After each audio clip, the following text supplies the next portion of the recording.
Tapi ada isteri ni, suami dia panggil, dia dengar bukan dia tak dengar. Masa buat tak peduli? Dosa tak? Dosa. Dosa. Walau ayah dia tok guru sekali pun. Walau dia ada PhD sekali pun. Sebab dosa-dosa. Dengar tak? Dengar. Ni duduk tengah masak. Macam mana nak pergi? Dengar. Pergilah. Tutuplah api. Takkan nak tutup kita duduk tengah rancak masak. Hang pandai jawab. Akhirat besok hang jawab depan Allah padang mahsyar besok. Tutuplah. Pergilah abang. Dia nak dengar, dia nak kata apa? Hang duk masak, pergilah sambung. Pergilah sambung. Mudah je. Kalau nak ikut agama, mudah je. Tapi banyak manusia ni, dia suka sulitkan agama dia.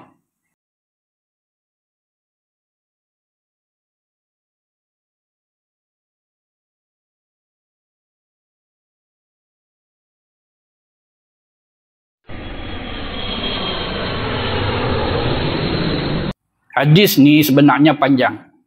Dan status hadis ni lemah. Tersebut awal. Ni, hadis yang mula nombor 1 tu, sahih ke apa? Lemah, dhaif. Baik, tak apa. Dhaif untuk fadilat amal kita. Untuk kita berhati-hati, berjaga, kita buat yang terbaik. Dhaif kat sini, sahih dekat hadis-hadis yang lain. Apa? Yang ni riwayat siapa? Dhaif kat sini. Begitu. Nanti bila kita tengok hadis yang Bukhari punya, Muslim punya, ni seakan, nampak. Yang kita kata dhaif, yang ni riwayat daripada Imam Abu Daud At-Tayalisi. Baik. Jadi antara hak suami ke atas si isteri itu, apabila si suami ingin bersama dengan isterinya, ingin bersama di sini bermaksud jima'. Dia tengok kepada syarah hadis ni. Maka si isteri tak boleh menolak, tak boleh. Tak boleh tolak permintaan suami kalau suami ajak berjima'. Walaupun di atas kenderaan sekalipun. Jadi maksud kata pelana bonggol unta, bila masa kita nak cari unta. Kau macam ni Ustaz, hadis ni tak boleh pakai Ustaz. Pasal apa? Pasal kampung saya rebau, lembu, kambing. Takkan nak rabat ayam. Jangan dokih macam tu. Maksud sini apa dia? Maksud sini kenderaan. Lepas tu kalau atas kenderaan, suami kata boleh tak? Tak ada siapa pun. Abang takkan nak buat atas lori. Dia pun naik lori. Tutup rapat apa semua. Tak ada masalah. Boleh ke? Tak pernah hormat. Kita praktik hadis. Maksud sini apa dia? Maksud sini kenderaan. Jangan sehingga timbul fitnah. Betul kita nak praktik. Jangan timbul fitnah. Jangan buka aib kita. Tak ada siapa Ustaz. Tak ada orang kampung semua pergi kenduri Ustaz. Kami tak pergi. Kami orang tak ajak. Tu tak ada siapa. Tak ada apa. Yang ada kambing, ayam. Boleh tak Ustaz? Cerita. Kau suka hampa. Dah kita sebut bab hukum. Kereta tutup ada cermin. Motor tak boleh. Tapi kalau kita kira dengan unta dengan motor, dia tinggi sikit lah. Unta tu, motor rendah. Tapi dalam keadaan orang boleh nampak. Tak Ustaz, mereka ada bilik Ustaz. Saya tak biasa tengok ke Ustaz, mereka buat satu binaan atas bonggol unta. Yang itulah. Jadi maksudnya, yang tertutup. Bila tertutup, kereta tertutup. Begitu. Lepas tu kalau si isteri dia tak mau, tak boleh. Tak boleh. Mana hukum dia kepada si isteri itu, dosa. Dosa, haram. Dalam keadaan yang tidak ada masalah, boleh. Sebab apa? Sebab tak timbul fitnah, orang tak nampak aib kita, silakan, walaupun atas kenderaan. Jadi kita faham di sini apa dia? Kita faham di sini, jangan mudah menolak keinginan si suami. jangan mudah. Kan? Kalau kata atas kenderaan pun sila bagi, atas kenderaan tak boleh tolak, dalam rumah ada bilik tidur, atas tilam yang empuk dan lok pilu, oi, apa lagi? Katil spring, tilam ayam, oi, tilam ayam. Oh gitu, macam duk taluk macam tu atas tilam tu. Tiba bagus macam tu, siapa pun tak tahu, selesa dalam rumah, abang jangan rapat. Kan? Berani buat, cik sula. Dosa. Dosa. Atas kereta tadi pun kita dah kata berdosa. Baik, selesai nombor 1.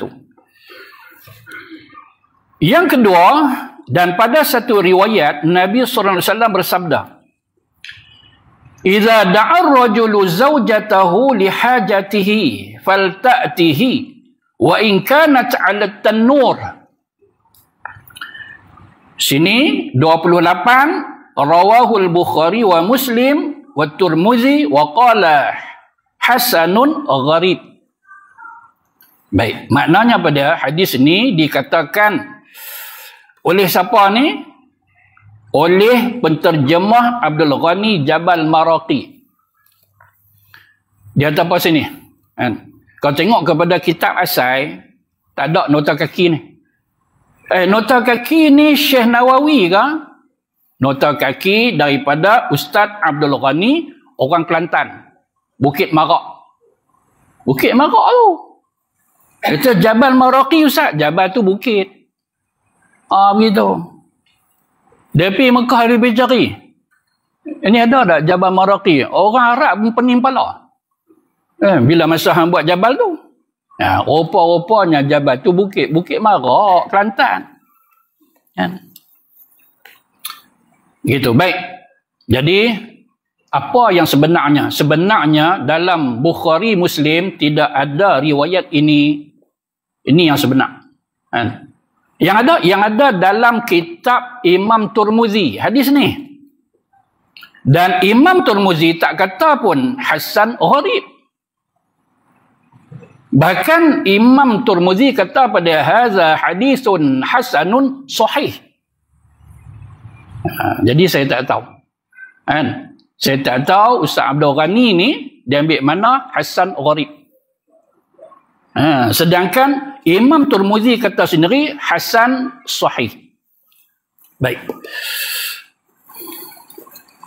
Dalam Sunan Imam Tirmizi pada nombor 1160. Biar tuan-tuan dengar sendiri lafaz dalam Sunan Imam Tirmizi. Idza rajulu da'a zawjatahu li hajatihi falta'tihi. Dia ada tukar sikit. Dan kitab kita iza da'a rajulu. Sini iza rajulu da'a. Kalih macam tu. Pada asal ayat tu terkalih. Wa in kanat 'ala tannur. Baik. Apa kata Imam Tirmizi? Dia kata hadza hadithun hasanun sahih. Maksudnya gharib.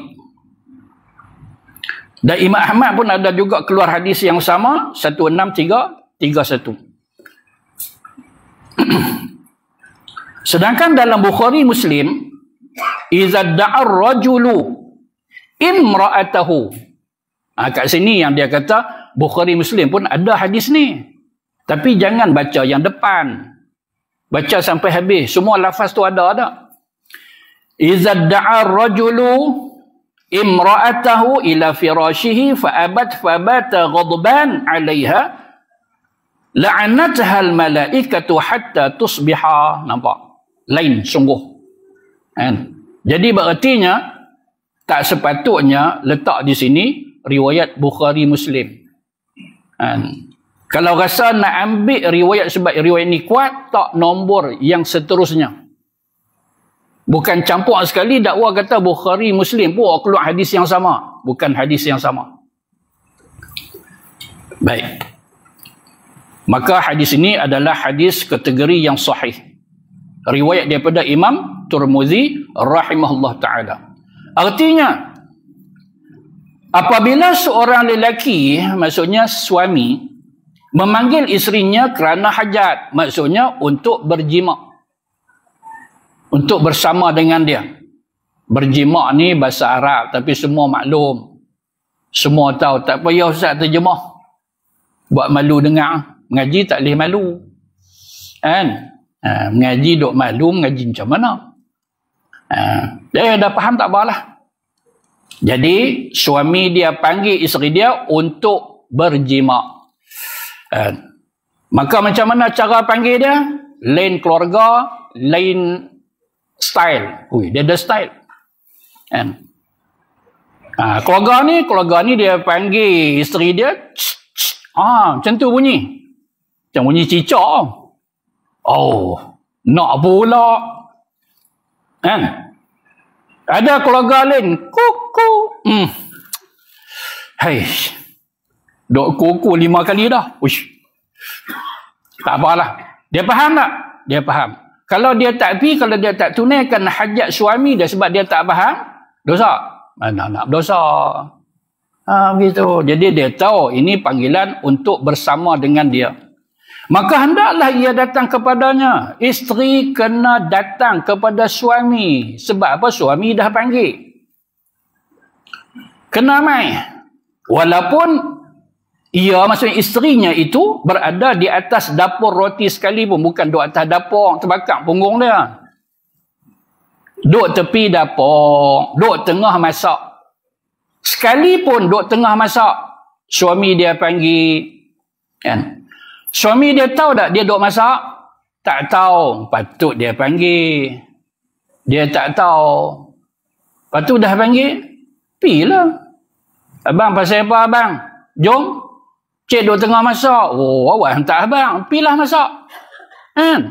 Senang je.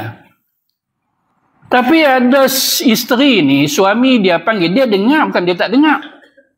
Masak buat tak peduli. Dosa tak? Dosa. Walau ayah dia tok guru sekalipun. Walau dia ada PhD sekalipun. Sebab dosa-dosa. Dengar tak? Dengar. Ni duduk tengah masak. Macam mana nak pergi? Dengar. Pergilah. Tutuplah api. Takkan nak tutup kita duduk tengah rancak masak. Hang pandai jawab. Akhirat besok hang jawab depan Allah padang mahsyar besok. Tutuplah. Pilah abang. Dia nak dengar, dia nak kata apa? Hang duk masak. Oh, pilah sambung. Mudah aja kalau nak ikut agama, mudah aja. Tapi banyak manusia ni dia suka sulitkan agama dia. Pilah. Tapi kalau dia kata tak payah masak, aku tak tahan ni. Macam mana? Tak payah masak. Tak payah masak lah. Pasal suami kata, aku dah tak tahan ni. Hang tak tengok kaki aku meletak dah. Ui, tak tahan jenis kaki meletak. Itu macam mana Ustaz? Nak masak kat Ui, tanya kita pula. Tak usah masak. Pilah, hang ikut agama ke apa? Ikut agama Ustaz. Ujung-ujung umur ni Ustaz, ikut agama Ustaz, masuk syurga. Tinggal masak. Pi.